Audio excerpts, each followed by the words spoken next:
Hey, what's up, everybody? BDF44 coming at you with another video. All right, so the Hawks and the Heat just completed their game four, 110-86. The Heat took the victory. The Hawks lost at home. Uh, I didn't see a whole lot of this game, you guys. I wanted to, but it was a lot of going on in terms of links and various stuff that caught my attention that just had nothing to do with this game. So I will admit I got most of my information from the stat sheet and from the highlights after the game. I did see certain parts of the game, but just wasn't happening for me. But all in all, I don't think I missed a whole lot. Judging from what I saw, the things that stood out were it was only two players on the Atlanta Hawks that had a steal. I don't even know who those players were because I didn't stare at that stats for too long. That's how little it mattered. But they had one player had one steal, the other player had one steal, and that was all you got. The Miami Heat had 7 turnovers, and basically only 2 of them were forced. The Atlanta Hawks had 0 fast break points in this game. Not a single one. In a home playoff game. I just looked at the Hawks. I said, I didn't like what Nate McMillan was doing down there with the rotation. I'm just not going to lie to you. I saw too much small ball, I guess you could say. It wasn't really small ball, but just small players on the floor is more better way to put it. And, you've seen strange plus minuses with guys with high efficiency shooting and terrible plus minuses, like a DeAndre Hunter and stuff like that. At the end of the day, the Miami Heat were able to smother the Atlanta Hawks. They were able to hit jumpers in their faces, sometimes contested. It didn't matter if they were open or not. They were hitting shots. Guys like Max Strus, Gabe Vincent, they just could. The unsung heroes of this Miami Heat team really did big things tonight. Obviously, Jimmy Butler came out of there with 36 points. Yeah, a bunch of steals. Jimmy was Jimmy tonight for sure. Superstar, carried his team on his back. Bam Adebayo played great. Hugging the glass, doing what he had to do in that way. Dwayne Dedmon needs to be shouted out because he's doing a lot of unsung hero things with the minutes he's given. I just really like what I'm seeing from the other Heat players, all the others. PJ Tucker was fantastic in this game. So that's really what it came down to. You watch the highlights, you see long periods of time where there's nothing accounted for, but the score just continues to increase. And that tells me there were either mistakes being made on Atlanta's part that was giving free throws to the Heat, that's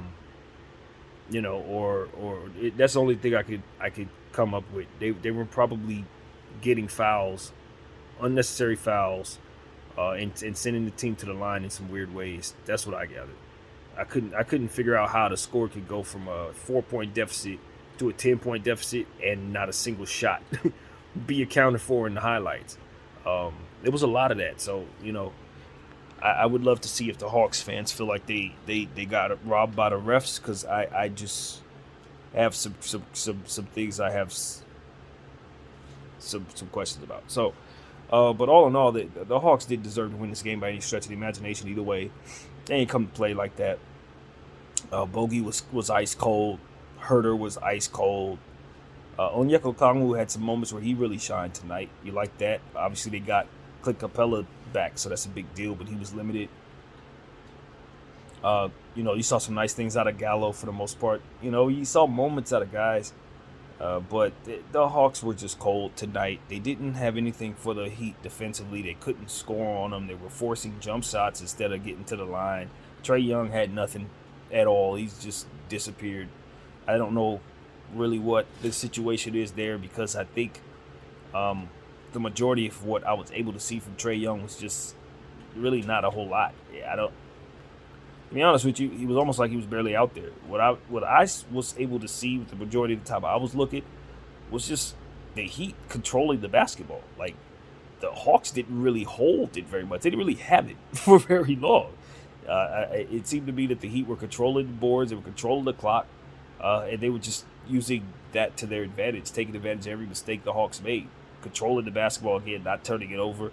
Like I said, they had 7 on the game, but they probably didn't pick those last few up until probably the fourth quarter or something, because they went a good portion of this game without turning the ball over at all. So when the Heat play like that, they're impossible to beat. When they can have that next man up to where they can call on the Max Struces and the Gabe Vincents and some of these other guys to just step in and do everything that they needed Kyle Lowry to do. They didn't even miss Kyle Lowry at all. They called Victor Oladipo. He was fantastic. Called his number. He's gonna be ready for the rounds to come. I think that's what coach is doing. He's using Gabe Vincent more, using Strauss more. I can't remember the other guy's name. Caleb Martin more. He's using those guys more now in this series against the Hawks because I think he's going to unleash the Duncan Robinsons, the Tyler Heroes, and the Victor Oladipos on Boston and Philly or whoever they see in these coming rounds. I think that's the strategy there. So I like what the Heat are doing. They look good tonight. They controlled the clock. They controlled the ball. They controlled the Hawks. and they might as well have been at home because they didn't seem like they were really feeling too hostile at all. I just look at Atlanta today. I look at Chicago today. I just say, man, these are the teams that ain't got no business being here no more. They've gotten as far as they can go. They are as good as this round. They can get to the first round of the playoffs, and that's where they exit. And it just shows. The competitive fervor ain't really there. The effort is but so much. Guys ain't really shooting with intent. Guys ain't really showing too much pride unless they're pushed physically or something. It's like, now I'm mad because somebody did. It's like, all right, y'all need to go home, man. It's time for some of y'all to just end y'all season, collect y'all check, go to Cancun, get in the off season, get ready to join your new teams or whatever the future holds for some of y'all because y'all checked out and it's not fun to watch, to be completely honest with you. And that's how I felt about the Hawks, and that's how I felt about Chicago. It just did not keep my interest. You're supposed to be fighting. You still got life left in you at the beginning of these games that tip off, and you just didn't come in with a game plan that either made any sense or had any chance. So I see opportunities for both of those teams to do more with their rosters, and I call it out all the time. Maybe I'm right, maybe I'm wrong. Who knows? But I just don't think these teams are doing enough to give themselves an opportunity to win these games, and I think they're giving too much respect to their respective opponents. I understand the Miami Heat been a number one seed all year long, but if you're going to render yourself to doing nothing but shoot jumpers and then not force any turnovers, and then turn around and not try to get anything really going in the paint, losing on the boards and stuff like that, settling for bad jump shots. And I look at coach and say you're going to leave guys that are cold on the floor just to rot. Sitting guys who may give you a chance to help you, but you just don't want to play them just because you don't want to play them or something real strange reason. And I just feel like, those are the teams who just need to go home now. So it's unfortunate that these series have to continue. Unfortunately, you know what I'm saying? Like, honestly, because I don't think some of these series need to. The Hawks Heat series should have ended tonight, and the Chicago Bucks series should have ended tonight. The Bucks should not have to play no more games with that team, and the Heat should not have to play no more games with this team. That's God's honest truth, because they mailed it in tonight, and they don't deserve to play anymore. It's truly how I feel. So I'm going to go ahead and watch the Pelicans and the Suns. I'd expect a much better effort from those guys, and that's really all I got, man. Kind of disappointed in what I'm seeing from these particular teams, but not from Milwaukee, and certainly not from the Heat, because these two teams are ready to go, and I think we're going to see them in the next round, regardless of what happens in the immediate future in these series. I just think that those two respective teams are going to push through regardless. So that's what I'm expecting to see. The Hawks are one game away from elimination, and maybe they come out and show a little heart. Maybe they, Bogey's capable of having better legs tonight than he did tonight and hitting better shots. I'm sure Herter's not going to go over in the next game. So could Atlanta possibly come into Miami and sneak a victory and get Trae Young on Trae Young's back? Sure, they probably could. But at the end of the day, what they should have done was come out tonight and put up a better effort in a situation where they could have tied the series up. This is when you make that push if you're real. Not when it actually comes around, but when you're in a position to get a stranglehold on the series. You understand what it means to win a series. You're not going to even find yourself in that position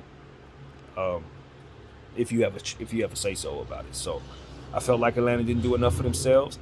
They got pushed around, they got beat up, they got shot down, and That will be how we remember them, as a team that didn't use everything that they had. I look at Justin Johnson sitting on the bench. I say he could help them tonight. I look at Sharif Cooper and his passing ability. I say he makes everybody better. I look at Trae Young. He's falling asleep in the playoffs, and I just look at him and I say they should have given him more opportunities to have better variations around him. He should have had more looks about his team. It shouldn't have just been let's run and gun with Trae Young and that's it. No. And there should have been more of an emphasis on making him play team ball all year long. We already know he can score 50. We already know he can get 15 assists. But can guys feel good about getting their rhythm while he's on the floor? That's the next evolution for Trae Young.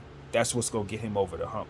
Until he gets to that point, he's going to always find himself feeling like he's going to feel like he felt tonight.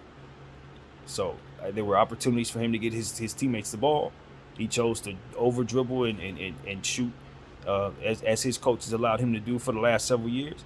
And he don't have no ring. Simple as that. And I'm not saying he would have won a ring if he didn't, but with the type of talent he has, that's what a killer like that needs to be shooting for. Not opportunities to make the first round, not even opportunities to make the conference finals. We're talking about Trae Young here, somebody who should be shooting for championship rings or bust. So I'm not leaving him any excuses. He disappeared in these playoffs, and he's going to have to live with that for the rest of the offseason. So maybe he bounces back in Game 5. Cool. But as of right now, he a no-show. So that's what it is, man. Hawks are getting ready to go home. One game away from going home. We'll see what kind of heart they have in Game 5. My name is BDF44. Thank y'all for watching.